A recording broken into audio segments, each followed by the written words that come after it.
Greetings and grace. Yo, this one is wild. All right, so we're gonna talk about it. And we're talking about lots of salt. And it kind of makes me wonder if this was a metaphor for bitterness. And this joint's wild.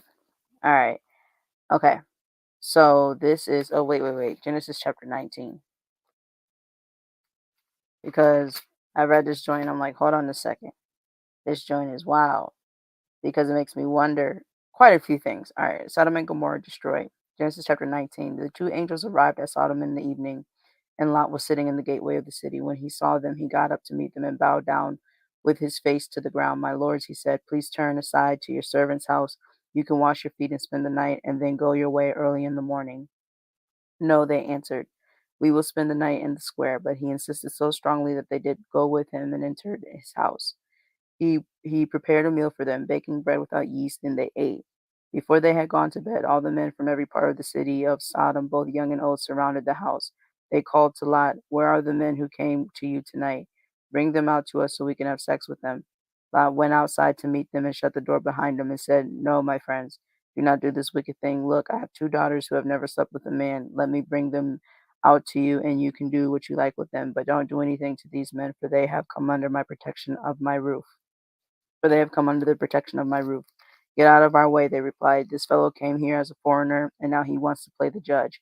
We'll treat you worse than them. They kept bringing pressure on Lot and moved forward to break down the door. But the men inside reached out and pulled Lot back into the house and shut the door. Then they struck the men who were at the door of the house, young and old, with blindness, so that they could not find the door. The two men said to Lot, do you have anyone else here, sons in law, sons or daughters, or anyone else in the city who belongs to you? Get them out of here, because we are going to destroy this place. The outcry to the Lord against his people is so great that he has sent us to destroy it. So Lot went out. So Lot went out and spoke to his sons-in-law, who were pledged to marry his daughters. He said, hurry and get out of this place, because the Lord is about to destroy the city. But his sons-in-law thought he was joking. With the coming of the dawn, the angels urged Lot, saying, hurry, take your wife and your two daughters who are here, or you will be swept away when the city is punished. When he hesitated, the men grasped his hand and the hands of his wife and of his two daughters and led them safely out of the city, for the Lord was merciful to them. As soon as they had brought them out, one of them said, flee for your lives. Don't look back and don't stop anywhere in the plain. Flee to the mountains, or you will be swept away. But Lot said to them, no, my lords, please. Your servant has found favor in your eyes, and you have shown great kindness to me in sparing my life. But I can't flee to the mountains. This disaster will overtake me, and I'll die. Look, here is a town near enough for us to run to, and it is small. Let me flee to it. It is very small, isn't it? Then my life will be spared. He said to them, very well. I will grant this request too. I will not overthrow the town you speak of, but flee there quickly, because I cannot do anything until you reach it. That is why the town was called Zoar. By the time Lot reached Zoar, the sun had risen over the land. Then the Lord rained down burning sulfur on Sodom and Gomorrah from the Lord out of the heavens. Thus he overthrew those cities and the entire plain, destroying all those living in the cities, and also the vegetation in the land. But Lot's wife looked back, and she became a pillar of salt. Early in the next morning, Abraham got up and returned to the place where he had stood before the Lord. He looked down toward Sodom and Gomorrah, toward all the land of the plain, and he saw dense smoke rising from the land like smoke from a furnace. So when God destroyed the cities of the plain, he remembered Abraham, and he brought Lot out of the catastrophe that overthrew the cities where Lot had lived. Lot and his daughters, yo, this joint's crazy, y'all. Lot and his two daughters left Zoar and settled in the mountains, for he was afraid to stay in Zoar.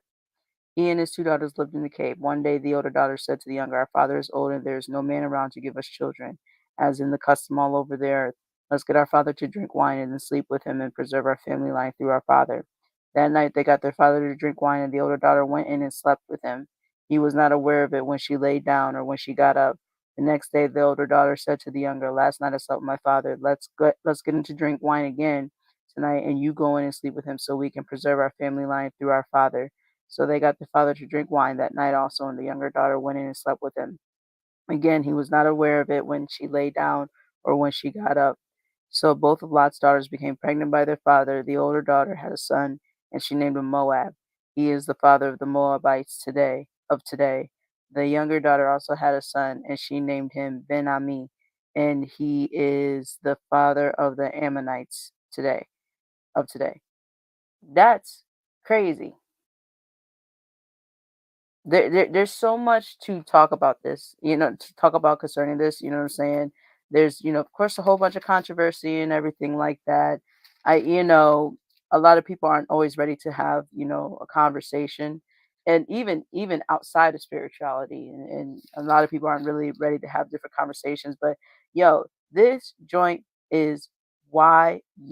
So these guys, they wanted to rape the two angels, and they were sent there to take down the whole entire city because apparently it was a city of rape.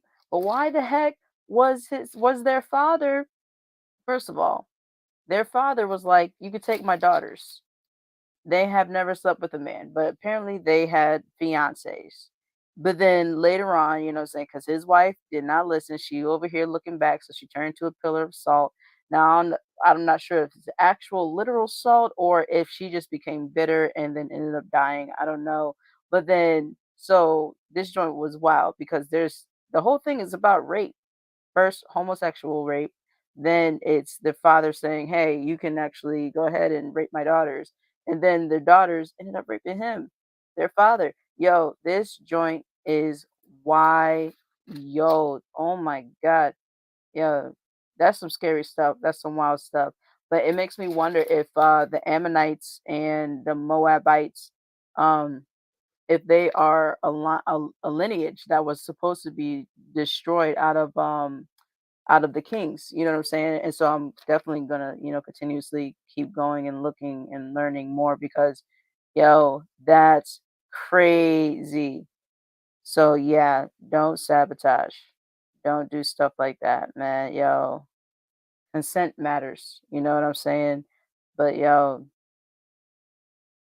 that's wild. That's wild. So, the wife turned into a pillar of salt. That joint. Mm-mm. So let stuff go. Move forward. If someone rejects you, just say no or just say okay and move forward. Don't force it. So don't sabotage yourself by trying to force things because that could hurt you, that could hurt your lineage, and that could hurt a whole bunch of people. Or it could hurt an entire town. Jesus. Yeah, this joint is deep. All right, thank you so much for tuning in. God bless. Look, just stop sabotaging yourself, and then definitely don't sabotage. Don't do stuff in in this area. Just don't. Just don't. Yo, that's crazy.